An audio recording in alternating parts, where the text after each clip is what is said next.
Now, every year since 2009, our friends down at the historic Inalahan Village have hosted a storytelling festival over at Gift Pago, the cultural center down there. Really, really good place to go. If you've never been there, shame on you. You should. It's part of our island's rich history. And if you're new to the island, make sure to check it out. And make sure to check out this event because it's happening on the 9th and 10th. Now, joining me now from Gift Pago are crafter Senora Connie Garrido and project coordinator Senor Carlos Paulino to talk about the storytelling festival. Half a day to you both. Thanks for coming. Hi. All right, it's a great pleasure to have you here. So let's talk about the storytelling festival and what type of stories are shared and what type of maybe like lessons are passed down to younger generations, and maybe even for people in the older generation. Like, do you share stories about the old days? We first of all we start with demonstrating what we showcase our what we do down there at the Gift Pago. We make the coconut oil, the sea salt, the coconut candy, harope making, the pandanas weaving, and the weaving of the coconut leaf. That's the best. Everybody should try that. If you've never actually taken a lesson in weaving, it's hard at first, but then spend maybe about 35, 40 minutes on it and everything, you'll be a pro. Oh, okay. So what can you tell us about the stories themselves and everything? Well, like what part of the island's history do they capture? Well, this is actually the 4th annual storytelling ever since we created this annually. Last year I was involved also in telling a story, especially back in 1949, which actually I was 6 years old at that time. I remember how this Inalahan looked like. It's rich with culture and, people socialize a lot. And employment back then, there's not much employment. So you could see people, they're doing their chores every day, like making rope, going to the farm, things like that. I've seen it when I was growing up. And it's very interesting.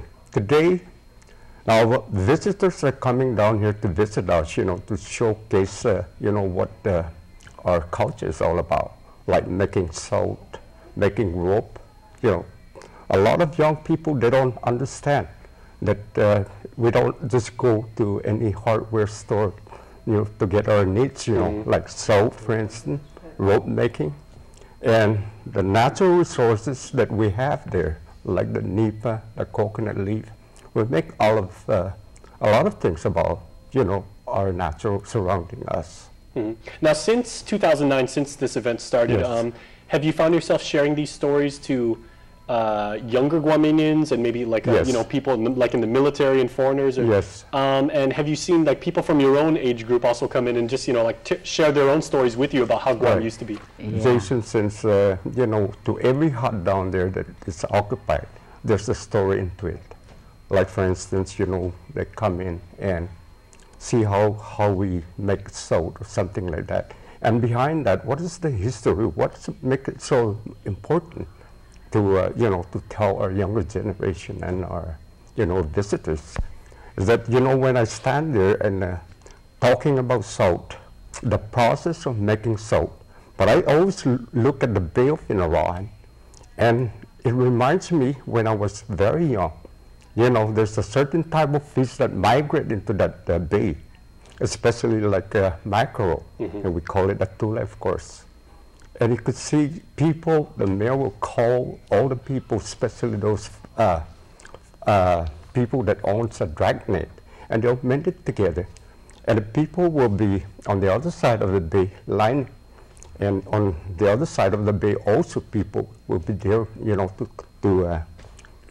somebody they'll carry it out, and then somebody has to cross the bay, and they'll receive the end of the rope, and then they'll pull it evenly.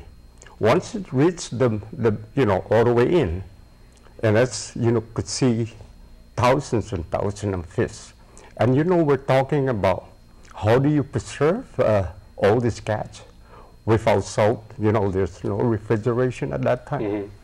We're talking about when 1957, I remember when the island power got down at Inalahan, and tap water got there in 1956. Everything is just hard back then. So that's exactly what we're talking about. When, you know, you make salt, you prepare, you could see your aunties, your aunt, and so forth, they get making salt to prepare for this kind of season. Okay. So what should people know when they go down there, and like what should they expect to bring, or like how long should they expect to be down there, and what will they take away from it? Well, we take them on a tour, and we demonstrate how to make the salt, how to make the oil, coconut oil, how to make the coconut candy. We demonstrate how to make rope, and ketupat, which is made out of the coconut leaf. Mm-hmm. We, to hold the rice. Yeah, and then we put the rice. Oh, they love that ketupat. But so that's what we expect them to see. We showcase our cultural events or demonstration. Wonderful. So they love it. They love it, and then they go down there. They sit down in the pavilion. They enjoy. They eat their lunch there. So that's why I'm calling. I'm inviting you down to come and see our storytelling, and we have a schedule of events and right here if you wanna. We'll put this on the internet. Yeah. So people can get it. Thank you so much. Yeah. All right, well, we can't wait to see you there. That is going to be 9 to 6 on Saturday, November 9th, and Sunday, November 10th. Susan Spassi. And we also have, I will also have a storytelling, a play, a little play that we summarize, and I'll give it to you too. Okay, we'll put that online too. Okay. Okay. Thank you so much. You're welcome. Thanks for coming. Thank you.